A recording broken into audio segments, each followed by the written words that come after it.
News, porque tem um assunto que saiu ontem à noite e que está trazendo bastante preocupação por parte dos brasileiros, por ser uma pessoa muito querida da população brasileira. Estou falando do apresentador de TV, Fausto Silva.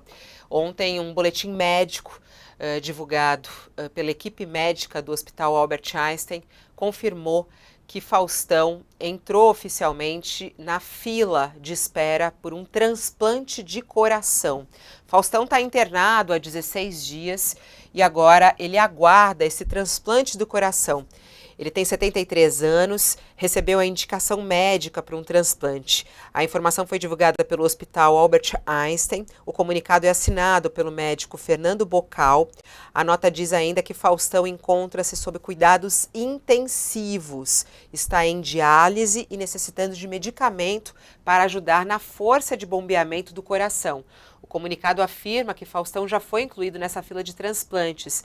O boletim médico diz que ele encontra-se com cuidados intensivos em virtude do agravamento do quadro e diz: há indicação para transplante cardíaco. O paciente está em diálise e necessitando de medicamentos para ajudar na força de bombeamento do coração.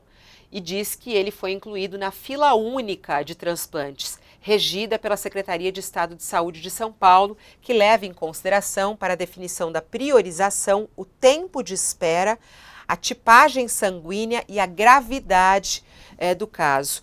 A gente pediu ajuda aqui a um cardiologista que também atua em transplante de coração, para que a gente possa entender melhor quais são as necessidades de Fausto Silva e como é que funciona também isso. Está conosco aqui o Dr. Guilherme Vigará, ele que é da equipe de cardiologistas, Viganò, que é da equipe de cardiologistas do Instituto de Cardiologia do Rio Grande do Sul. Olá, Dr. Guilherme, bom dia, seja bem-vindo aqui ao All News.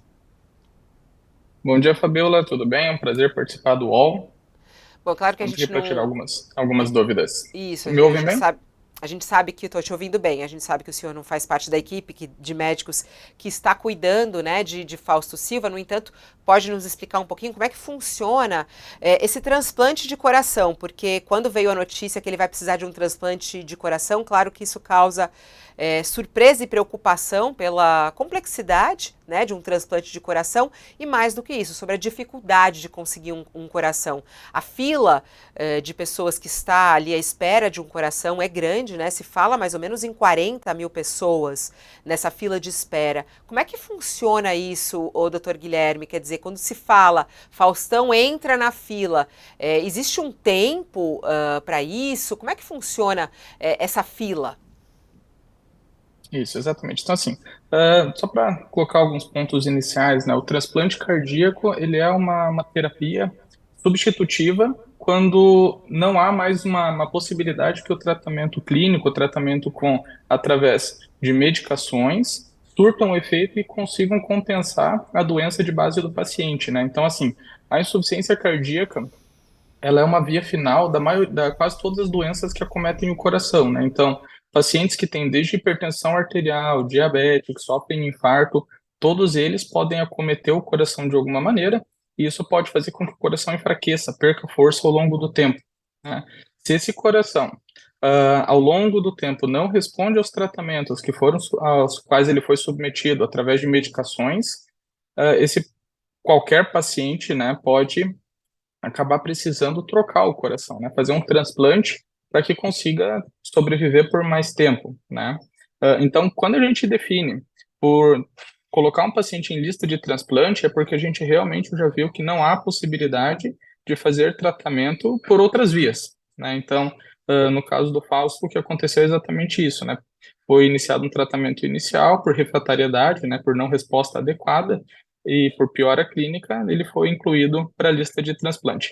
A lista de transplante, uma vez que entra-se nela, ela é uma fila comum, né? Então, independente se o paciente entrou por ela através do SUS ou através de convênio, esse paciente ele enfrenta a mesma fila, tá? Existem critérios bem definidos para determinar quando vai chegar a vez do paciente receber o coração para ele, né?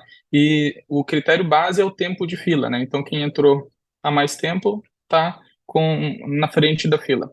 Porém, existem algumas situações em que o paciente não consegue esperar esse tempo na fila. Ele precisa passar na frente dos outros. E esses critérios são sempre por gravidade, né? Então, aquele paciente que está mais grave, que está precisando de um suporte maior, que corre, que tem menos tempo de vida, esse paciente ele precisa ser priorizado.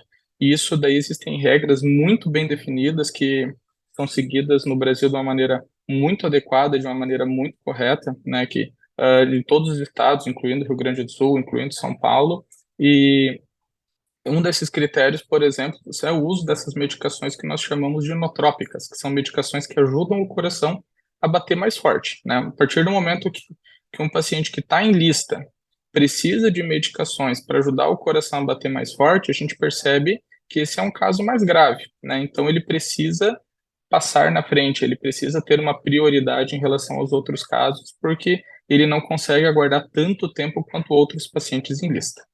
Agora, o senhor falou sobre uma fila comum, uma fila única. A fila única no Brasil inteiro ou essas filas são estaduais, doutor? Essas filas elas tendem a ser regionais, até porque quando a gente pensa em transplante, não é viável que eu receba, por exemplo, um coração de um outro extremo do Brasil. O Brasil é muito grande, né? Então, quando a gente fala em transplante cardíaco, todo o processo, o procedimento cirúrgico, ele precisa ser muito rápido, né? Então, eu não tenho muito tempo, muitas horas para poder buscar um coração muito longe. Então essas filas acabam sendo regionais, né, justamente por essas questões de distância, tá?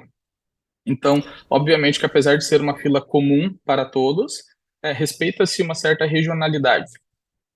E a gente sabe sobre a questão da doação de órgãos no Brasil, né, doutor Guilherme? Eu estava vendo os últimos números de 2021, nem sei se o senhor tem atualização sobre isso, mas a gente teve uma queda de doação de órgãos, nunca tivemos muitas doações no Brasil, né? Aliás, realizamos até poucos transplantes dentro das necessidades de transplantes. Falamos aí sobre essa fila enorme de 40 mil pessoas, só que são poucos transplantes por ano que são feitos no Brasil de coração, por exemplo, diante da necessidade que deveria ser feito.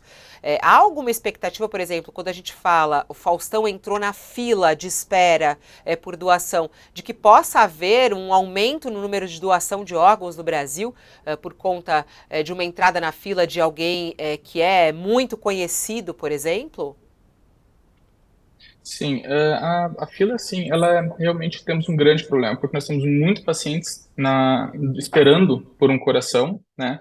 E a gente sabe que em torno de 20% desses pacientes acabam tendo de maneira mais fácil, né, um acesso a coração, tá? Isso não vale para outros órgãos, tá? É mais para o coração, do qual nós temos uma dificuldade bem grande em conseguir encontrar uma compatibilidade, que a gente precisa encontrar um coração que dê certo para o tamanho daquele paciente, para o tipo sanguíneo daquele paciente. Então, não é simplesmente, temos um coração, podemos utilizar. Ele precisa preencher critérios, né, para que seja adequado para aquele paciente em questão, né? Então, não é basicamente captar e transplantar. Então, o coração ele precisa ser compatível, né, não apenas com o tipo sanguíneo, mas com um monte de outros critérios que nós utilizamos quando a gente avalia uma possibilidade de transplante.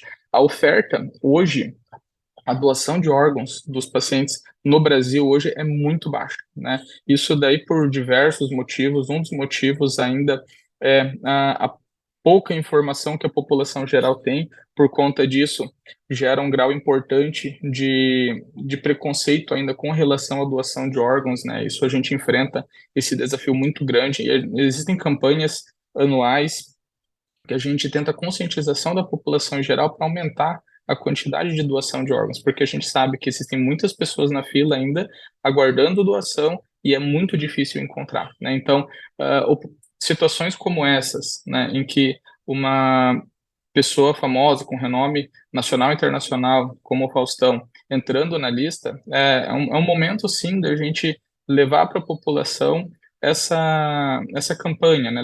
Levantar essa bandeira novamente de quão importante é a doação de órgãos.